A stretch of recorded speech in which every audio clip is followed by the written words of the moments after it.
Subscribe to our channel and press the bell icon to never miss an update.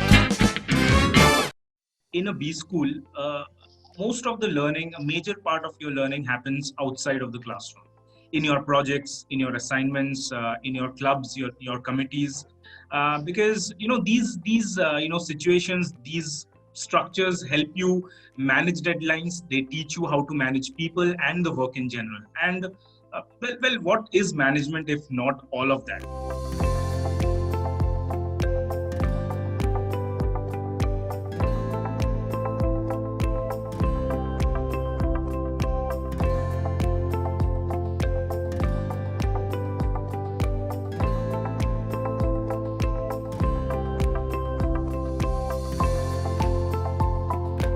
All right, here we are with another exciting episode where we talk with a lot of Bschool alumni members. And when it comes to alumni members of a Bschool, they not only provide you with the right sense of their time at the Bschool, but give you a window into the opportunities that they got post that.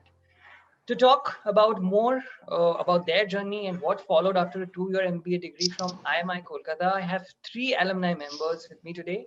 Shreyas and Raj Kotecha, and Arpan Goswami are working with companies like Marico, HDFC Life, and Randstad. Would tell us more about their Bschool life and what they have had in the 2 years that they've spent.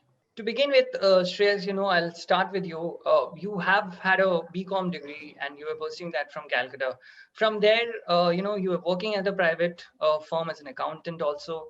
When did you think that, this is the time when you need an MBA degree to, have a shift in your career and go beyond what you have planned for so long? Going for an MBA degree was already pre-planned for me. Mine was a morning college, so I had the whole day to myself where I could, do better things and gain some experiences. So that is the reason why I had joined into a private firm to gain some experience about how, different industries work or what is the actual work that you are doing. When I was on the verge of completing my graduation, I thought that this is the perfect time that I should switch to an MBA. And that is when I quit my job and came for an MBA. Just like Shreyas, Raj, you also have a BCom degree, and then you decided to join IMI Kolkata. How did you decide at the first place that you want to join a institute like IMI Calcutta?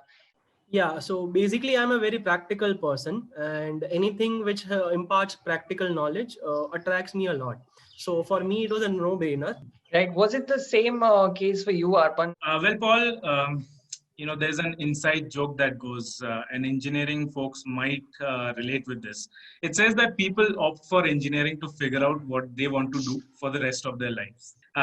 For starters, I really never wanted to get into a technical profile in the IT industry, right? And after my engineering, so that basically led to my placement in a startup, which is Edureka in the edtech space.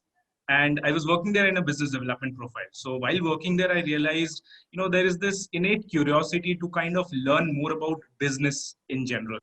I'm not from a business background, right? And that led to my decision of pursuing an MBA. From there on, Shreyas, from your internship, you were part of GSK and you handled a live project as well with Spencer Retails. Tell us a little bit about, this experience. Overall, GSK, gave me an exposure into different geographies and different sectors, which helped me understand that yes, this is the area that I want to be in, and the idea that I had regarding FMCG sector is actually coming true, and it's what I have been wanting. Then I went on to explore retail sector in Spencer's, and there also it is somewhat related to FMCG, but then the working in retail sector is much more different from what FMCG industry works at. So getting into retail sector gave me another perspective about what the retail market thinks about, and how we can collaborate as a retail industry and as an FMCG industry. So all of that came up as a one single picture, and then I decided that FMCG sector would be a best fit for me, and that experience helped me to get into Marico that I am currently in. From finance, as Raj was mentioning, you decided that you want to get into HR. When was the time that you decided that I'm good with people? So Paul, I've always been a people person since as far back as I can remember. I like to meet people. I like to network. I like to, learn from their experiences, talk about, different experiences. And my teachers throughout school complained that I was very, very talkative, right? So getting into HR seemed a very, very natural career progression for me. And the most important, aspect that that I believe led me kind of pushed me from the edge would be the ability to be, of being empathetic towards people, and also having this capability of walking the middle ground. And following the natural path, Arpan, talk a little bit more about how Randstad happened to you. It was pretty straightforward for us. We had 3 rounds of interviews, including an elimination GD round. And for us, it was more of a conversationalist interview, I would say, rather than a pressure or a grilling scenario at that. So it went quite good. Again, I was well informed about what questions to expect and things like that. I was, as I said, I was already connected with our alumni who was working there already. So all in all, it was a smooth process for me. Grant, for you, a brand like HDFC is something that a lot of finance enthusiasts actually look forward to in a country like ours. When you got to know that you'll be part of this program, how excited were you, and what is the kind of learning that you have had in this 1 year that you are associated with them? When this came to campus for recruitment, I was more than over excited about things that I want to get into this at any cost. So basically college helped us with getting into touch with the alumni who have already working with HDFC Life. They even provided us with mock sessions with the interview for this particular company, so that way we were fully prepared for the interview that was supposed to come. So and coming to the process, that was like a same 3 round process with include psychometric and your interview round. So that way when I get into the job, which is a management trainee, so any organization which hires MT rates them as a very valuable employee. So Right. they know that after a year of training, they are going to be an important part of your organization. They are basically, right now I'm handling a team of 7 people below me. I need to get work done out of them. So that way, I believe it's helping me a lot to mature as a person and being valuable to the company. Experience with HDFC Life is very fruitful, and to be very honest, it's very enriching, and I learn every single day.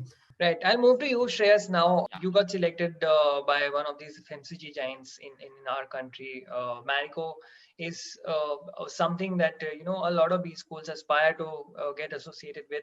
How was that feeling like when you got to know that you'll be working with them? So, just getting to recall all of those moments itself gives me goosebumps, because the moment I remember I was at the Marico Kolkata office, and I had just completed my 3rd round of interview, and the HR came in, and he told me that, we have liked your candidature and we would like to extend you the offer. So that moment itself was a goosebump moment for me, and that is one moment I can remember all my life.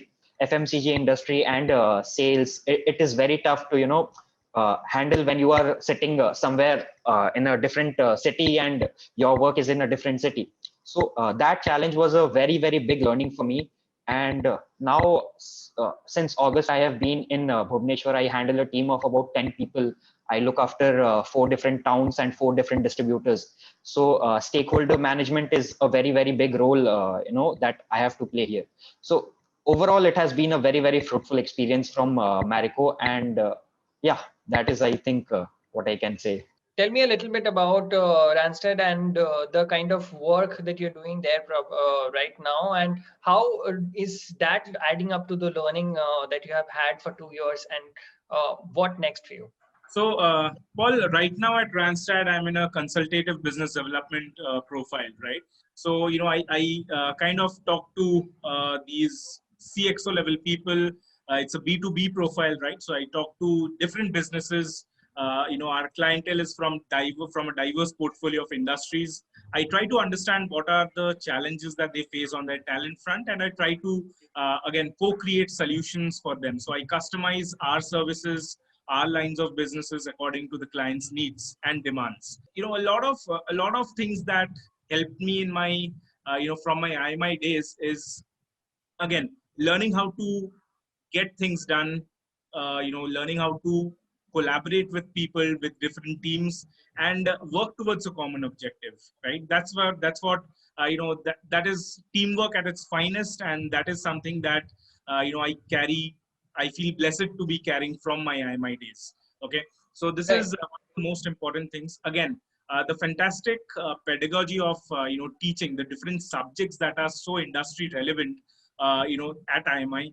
It gives you that certain edge. It gives you that exposure into real time things, right? So you understand how to again balance different things, different demands, different expectations, and work efficiently and effectively towards a solution that is feasible for all. Right. Shreyas, for you, before IMI happened to you and now when you are working with a company like Marico, how would you rate these two different Shreyases? How do you think that what you were and what you are right now, and what are you seeing yourself in the future to be from here on? I had done my BCom in finance and I was working as an accountant during my graduation times. But when I came for my MBA, I completely transformed from a finance background and I switched to a marketing domain.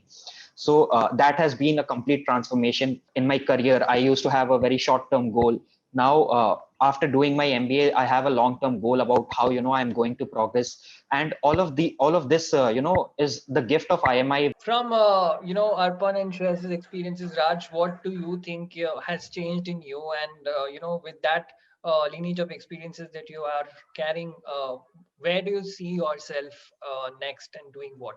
As I mentioned that right now I'm handling a team of 7 people. So you come up with a new scenario. They come up with new scenario every single day. So I learned to have a problem solving approach to the life. Along with that, the biggest benefit of being an MT is that you are given a fast track growth program in your organization.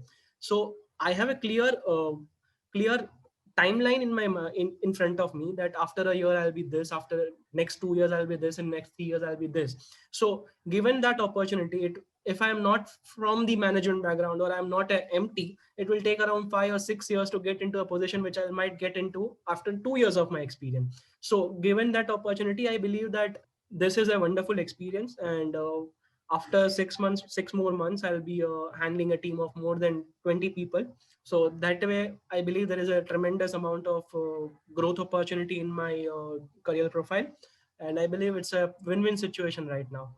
Thank you very much, Raj, Arpan, and Shreyas, for joining in today. I hope that people who are watching it will get some insights about how to, channelize their 2 years in such a way that they get into the dream roles that they always wanted to.